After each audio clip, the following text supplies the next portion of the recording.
প্রিয় ভালোবাসার বন্ধুরা, তোমাদের পায়ে ধরে বলি, অন্তত আজকের ভিডিওটা কেউ এড়িয়ে যাবেন না, কারণ আজকে আমি তোমাদের সাথে শেয়ার করব আমার জীবনের ঘটে যাওয়া একটি অপূর্ব সম্পূর্ণ সত্য ঘটনা। হ্যাঁ বন্ধুরা, তাই আজকে আমি কসম কেটে বলছি, ভিডিওটি শেষ পর্যন্ত না দেখলে আপনারা অনেক কিছু মিস করবেন। আর আজকের ভিডিওটি যদি ভালো না লাগে তাহলে আমাকে জুতা মারবেন। তাহলে চলুন ঘটনার প্রথম থেকে শুরু করি। দিদি বিয়ের রাতে ঘর থেকে পালিয়ে গিয়েছিল। বাবা তার সব জিনিসপত্র উপরের ঘরে নিয়ে গিয়ে তালা বন্ধ করে দিয়েছিল আর বলেছিল যে এই ঘর কেউ যদি খোলে তাহলে আমার মরা মুখ দেখবে। তখন সবাই ভয় পেয়ে গিয়েছিল, আর অনেক বছর পর্যন্ত ওই ঘরের আশেপাশেও কেউ যেত না। একবার রাত্রিবেলা বাবাকে ওই ঘরে দুধের গ্লাস নিয়ে যেতে দেখলাম, তখন আস্তে আস্তে তার পিছু করলাম। ভেতরে যখন ওকে মারলাম তখন আমি পুরো কেঁপে উঠেছিলাম, কারণ ওখানে আমার নাম সুরমা আর আমি কোটায় বাস করি। আমার জীবন ভীষণ অদ্ভুতভাবে কেটেছে, কেননা অন্যের করা ভুলের শাস্তি আমাকে পেতে হয়েছিল। আমরা 3 ভাই বোন ছিলাম, 2 বোন আর একটা ছোট ভাই ছিল। দিদি ভীষণ সুন্দর ছিল আর খুব সিধে ছিল। বাবার চোখের মণি ছিল সে। বাবা আমার থেকে বেশি আমার বড়দি কে ভালোবাসত, এজন্য আমি একদম তার মতো করেই চলার চেষ্টা করতাম। সে আটা মাখলে আমি জেদ করতাম যে আমিও আটা মাখব। সে খাবার বানালে বাবা তার রান্নার খুব প্রশংসা করত, আর তখন যে কোনোভাবেই আমাকেও খাবার বানাতেই হবে। কোথাও এটাই আমার সবথেকে বড় ভুল ছিল। আমি শুনেছিলাম বাবা অঙ্কিতাদিকে বলতো যে তোমাকে জীবনে ভেবেচিন্তে চলতে হবে, কেননা তোমার থেকে ছোট ভাই বোনেরা তোমাকে দেখেই শিখবে। আমারও তো অহংকার ছিল যে অঙ্কিতাদি কখনো কোনো ভুল করতেই পারে না, কিন্তু সময় প্রমাণ করে দিল যে এগুলো আমাদের মনের ভুল। দিদিও তো মানুষ ছিল, আর মানুষের জীবনে তো ওঠানামা দুটোই থাকবে। যেমন কিনা আমি প্রথমেই বলেছি যে আমার দিদি অনেক বেশি সুন্দর ছিল, তাই এবার অঙ্কিতাদির জন্য সমস্ত দিক দিয়ে সম্বন্ধ আসতে লাগলো। এমন মনে হতো যেন আত্মীয়রা নিজেদের মধ্যে জেদ করেছে যে অঙ্কিতাকে আমি নিজের বউ বানাবই। বাবাকে রাজি করানোর জন্য আমাদের আত্মীয় স্বজন চেষ্টা করতে আমাদের বাড়ির চক্কর কাটতে থাকত।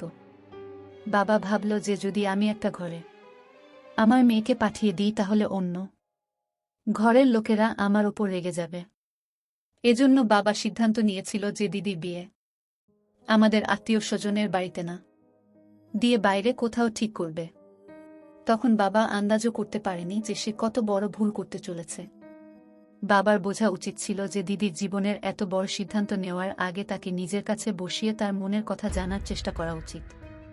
তার মাথায় হাত রেখে একবার যদি জিজ্ঞাসা করে নিত যে বাবু, তুমিও তো নিজের ভবিষ্যতের জন্য কিছু ভেবেছ, যদি তোমার মনে কিছু থেকে থাকে তাহলে আমার সাথে শেয়ার করো, যদি আমার কাছে বলতে লজ্জা লাগে তাহলে নিজের মাকে বলো।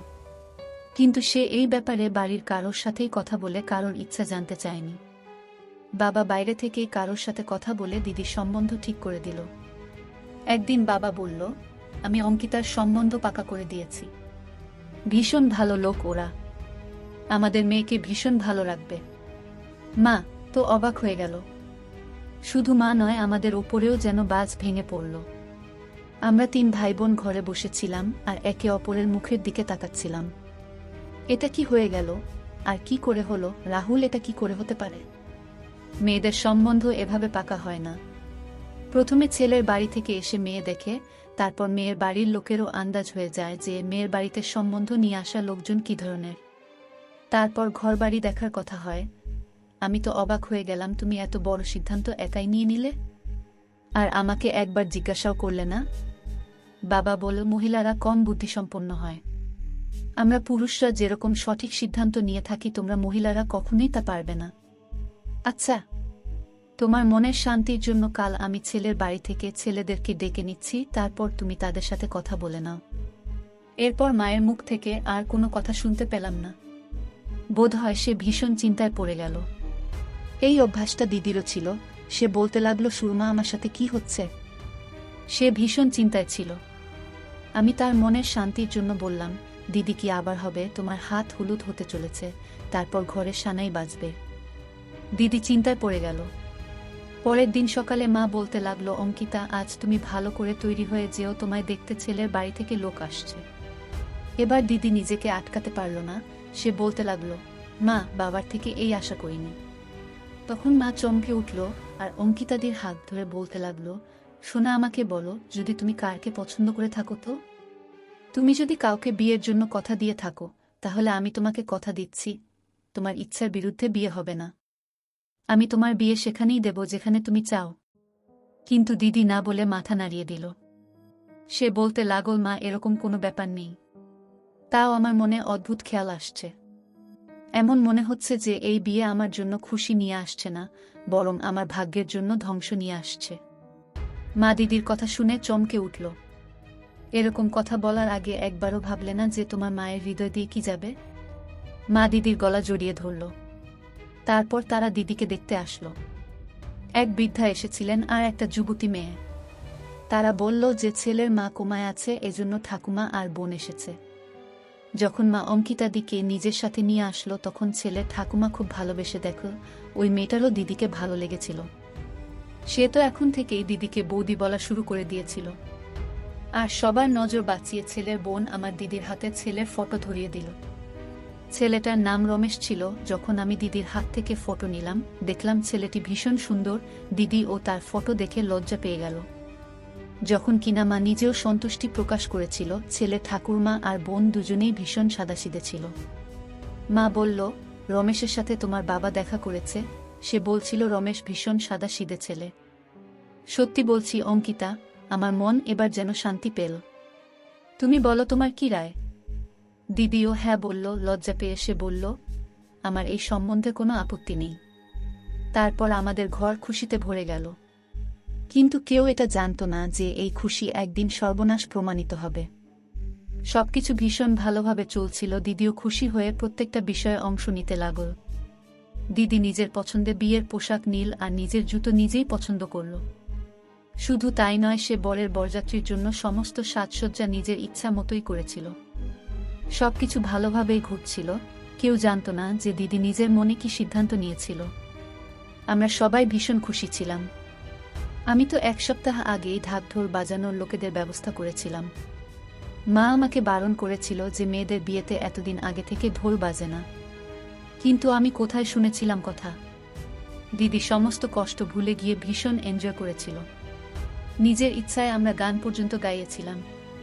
আমার তো এমন মনে হতো যে যদি সে লজ্জা না পেত, সে নিজেও আমাদের সাথে বসে গান গাইত। প্রত্যেকটা মুহূর্ত কাটতে লাগলো আর দিদি বিয়ের দিন সামনে আসতে লাগলো। সেদিন দিদি অনেক দামি পার্লার থেকে তৈরি হয়ে আসলো। সে নিজের পছন্দের জামা কাপড় পরেছিল। কিছুক্ষণ পরে যখন বর আসলো, আমি যখন রমেশকে দেখলাম, আমি তো চোখ চেয়ে অবাক হয়ে দেখলাম সে তো ভীষণ সুন্দর ছিল। আমি ভাবলাম গিয়ে দিদিকে বলি যে তোমার ভাগ্যে তো নবাব লেখা। আমি তাড়াতাড়ি দৌড়ে ঘরে এলাম। তখন ওখানে দিদি ছিল না। আমি অবাক হয়ে গেলাম যে এখনই তো আমি দিদিকে এখানে ছেড়ে গিয়েছিলাম, তাহলে সে কোথায় চলে গেল? আমি তার খোঁজে মায়ের ঘরে গেলাম, তো সেটাও ফাঁকা ছিল। আমি চিন্তায় পড়ে গেলাম, তাহলে সে কোথায় চলে গেল? আমি তাড়াতাড়ি বাইরে আসলাম আর মাকে খুঁজতে লাগলাম। দেখলাম মা অতিথিদের আপ্যায়নে ব্যস্ত ছিল। আমি তার হাত ধরে একটা কোণায় নিয়ে গেলাম আর বললাম, দিদি নেই। মা বলল, নিজের ঘরে হবে।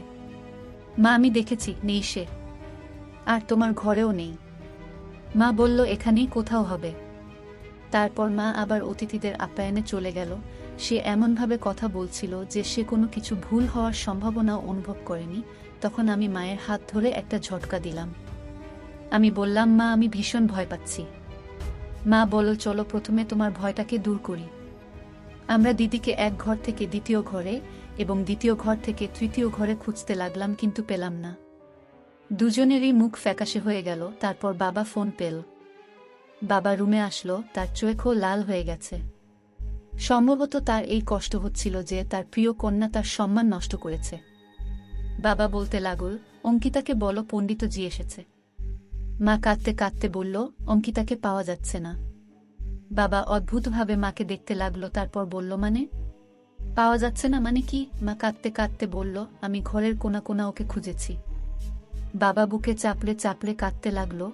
সে বলতে লাগলো, আমার সম্মান মাটিতে মিশে যাবে। কেউ আমাকে এই সম্মানহানি থেকে বাঁচাতে পারবে না। তুমি বলো এবার আমি কি করব? লোকের সামনে কি করে যাব? মাও কাঁদতে লাগলো। আর বলো, রাহুল, তুমি বিছানার উপর শুয়ে পড়ো। আমি গিয়ে বাহানা বানিয়ে দিচ্ছি যে আমার বরের শরীর ভীষণ খারাপ হয়ে গেছে, আর এই অবস্থায় আমরা মেয়ের বিয়ে দিতে পারছি না। বাবা বলল, রানী, তুমি এতটা সাহস পাচ্ছ কি করে? মা নিজের চোখ মুছল আর বলল, তোমার ইজ্জত বাঁচানোর জন্য আমি সব কিছু করতে পারি। তুমি যদি তোমার ছেলে মেয়েকে ভালো কিছু শেখাতে পারতে। মা গিয়ে সবার সামনে বলল যে আমার বর এখন হৃদরোগে আক্রান্ত, এরকম অবস্থায় আমরা মেয়েকে বিদায় করতে পারবো না।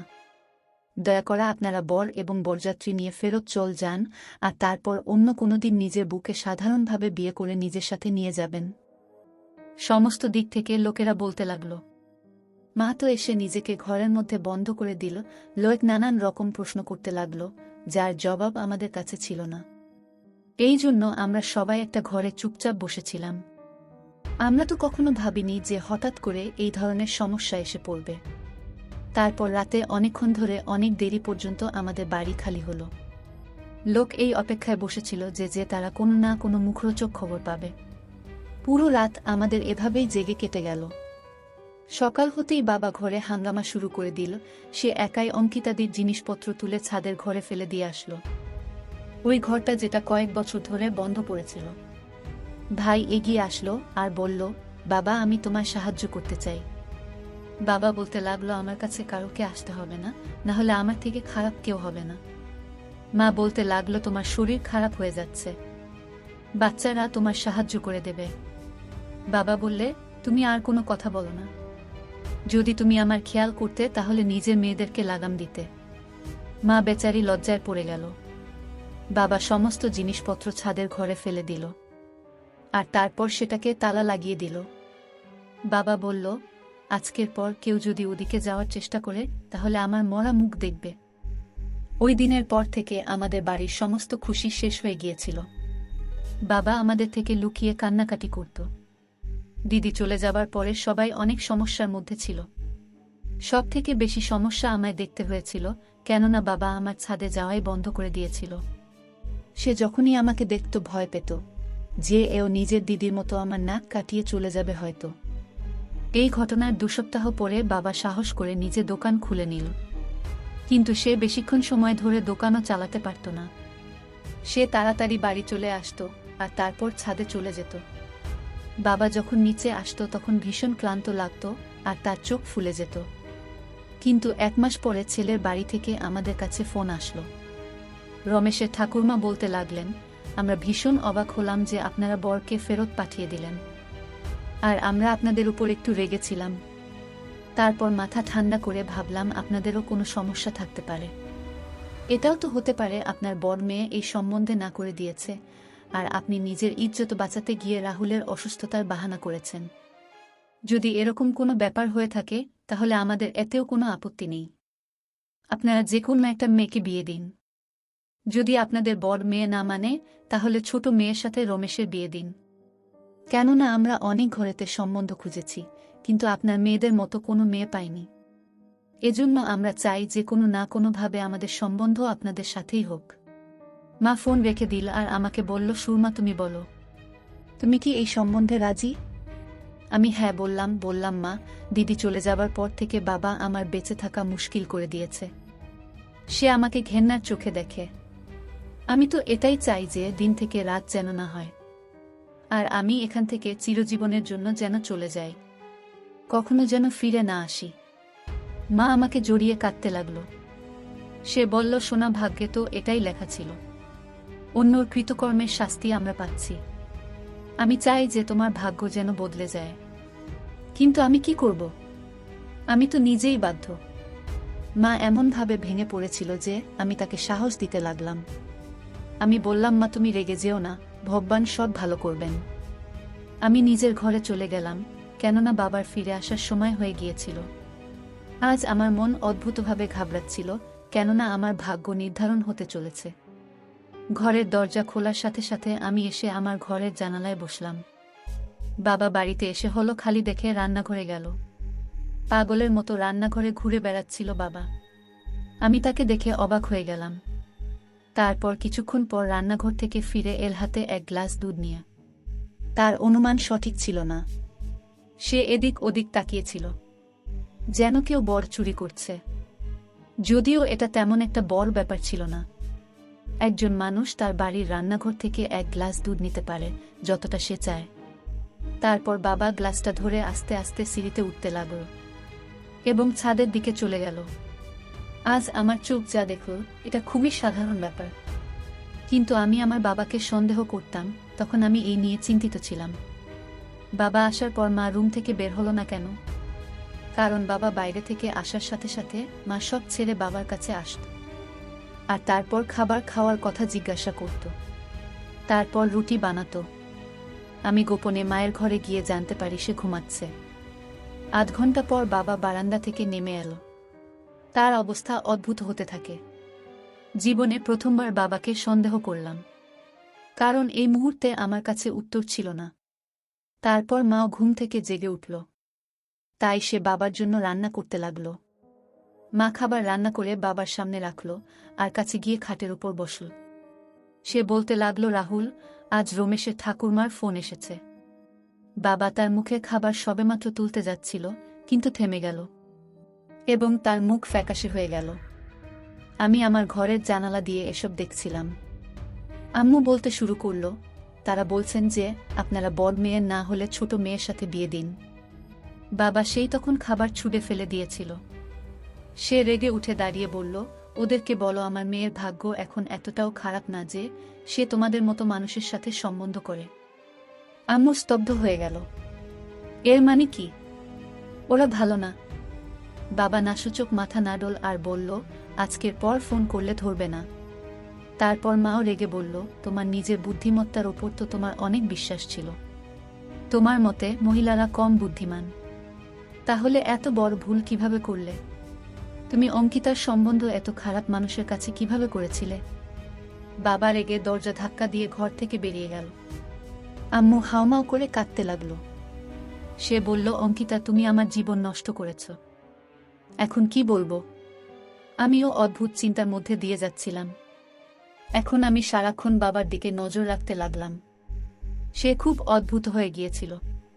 মনে হলো না যে সে আমার বাবা। তাকে খুব বিপজ্জনক মনে হতো আমার। কখনো কখনো এমনও হয় যে কোনো ব্যক্তির ক্রিয়াগুলি তাদের মুখ থেকে প্রতিফলিত হতে শুরু করে। বাবার কাজও তার মুখ থেকে দেখা যাচ্ছিল। তার চেহারা এমন হয়ে গিয়েছিল যে কেউ দেখলেই ভয় পায়। তাই তার কাছ থেকে আমি লুকিয়ে থাকতাম। সে যতক্ষণ ঘরে থাকত, আমি আমার ঘর থেকে বের হতাম না। মা সারাক্ষণ নিজের কাজে মগ্ন থাকত, আর ভাই স্কুল থেকে টিউশনি যেত, তারপর টিউশনি থেকে খেলতে যেত আর অনেক রাতে বাসায় ফিরত। মনে হচ্ছিল সেও যেন বাড়ির পরিবেশ থেকে দূরে থাকতে চায়। এখন আমি সবসময় বাবাকে ছাদে দুধ নিয়ে যেতে দেখতাম। কেন সে দুধের গ্লাসটা উপরে নিয়ে যায় বুঝতে পারতাম না। আমি এটা নিয়ে অনেক চিন্তা করতাম। এজন্য আমার ঘুম আসতো না। আমি সারাদিন ধরে অঙ্কিতাকে মনে করতাম। অঙ্কিতা দি আমার খুব কাছের এবং খুব ভালো বন্ধু ছিল। ও যদি এত বড় ভুল সিদ্ধান্ত না নিত তাহলে ভালো হতো। অনেক রাত হয়ে গিয়েছিল আর চারপাশ থেকে কুকুরদের চিৎকারের আওয়াজ শোনা যাচ্ছিল।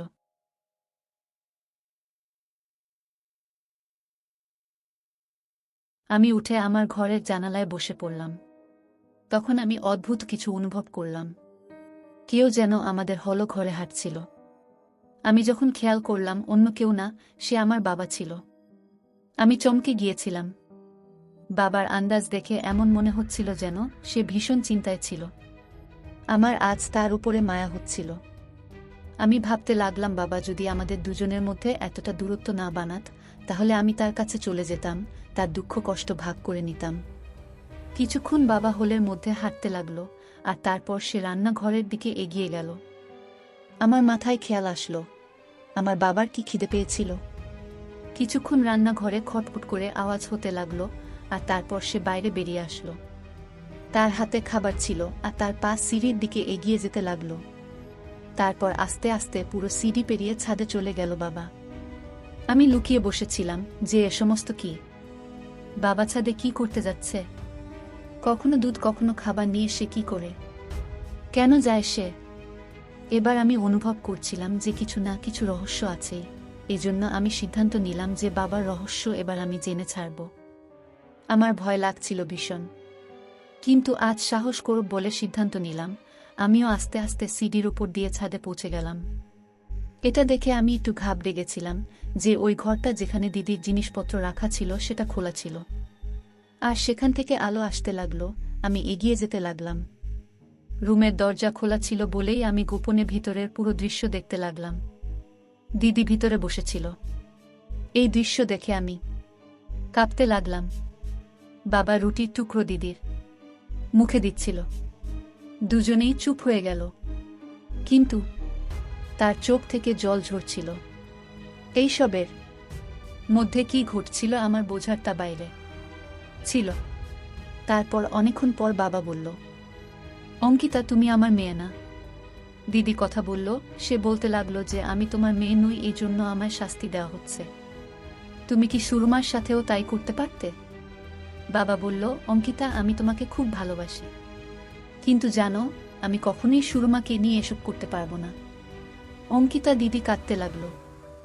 সে বলল, আমি কারণ জানতে চাই। আমাকে এভাবে রাখলে কেন? বাবা বলল, তাহলে শোনো, আজ আমার হাতে অনেক সময় আছে। যাই হোক, আমি রানীকে তার খাবারে ঘুমের ওষুধ দেই, তাই সে সারা দিন এবং সারা রাত ঘুমায়। কিন্তু এই সুরমাটির কারণে আমি কখনই বারান্দায় বেশিক্ষণ থাকতে পারি না, কারণ আমি ভয় পাই যে সে আমাকে সন্দেহ করবে। কিন্তু আজ সবাই ঘুমাচ্ছে, সেজন্যই আজকে সব বলছি। আমরা দুই ভাই বোন ছিলাম, একজন আমি আর একজন আমার বড় দিদি। সে আমার থেকে 7 বছরের বড়, তাই তার আগে বিয়ে হয়েছিল। বোনের বিয়ের পর আমাদের বাড়িতে অনেক নীরবতা চেয়েছিল, তাই আমার বাবা মা সিদ্ধান্ত নিয়েছিলেন যে তারা আমাকে বিয়ে দেবেন। তিনি আমার জন্য রানীকে পছন্দ করেছিলেন এবং আমাদের সম্পর্ক পাকা হয়েছিল। কিন্তু সেই দিনগুলোতে আমাদের উপর একটা বিপদ এসে পড়েছিল, কারণ ততদিনে দিদি বিধবা হয়ে আমাদের বাড়িতে ফিরে এসেছিল। দিদি একা ফিরে আসেননি, তার কোলে একটি 4 মাসের শিশুকন্যাও ছিল। দিদি খুব পাগলামি করত, না তার হুঁশ ছিল না শিশুটির। আমার মায়েরও বয়স হয়েছিল, সে ছোট মেয়েটিকে সামলাতে পারেনি। এই জন্যই আমার মা আমাকে হুট করে বিয়ে দিয়ে দিলেন। বিয়ের রাতে মা সেই সন্তানকে আমার কোলে তুলে দিয়ে বললেন, এই শিশুটি তোমার এবং রানীর। মায়ের কথা শুনে খুব মন খারাপ হয়ে গেল, কিন্তু সময়টা এমন ছিল যে অস্বীকার করার সাহস আমার ছিল না বলেই আমি মেয়েটিকে তুলে আমার ঘরে নিয়ে গেলাম এবং মেয়েটিকে আমার স্ত্রীর হাতে তুলে দিলাম। তুমি জানো সেই মেয়েটি কে ছিল? অঙ্কিতা। সেই মেয়েটি তুমি ছিলে।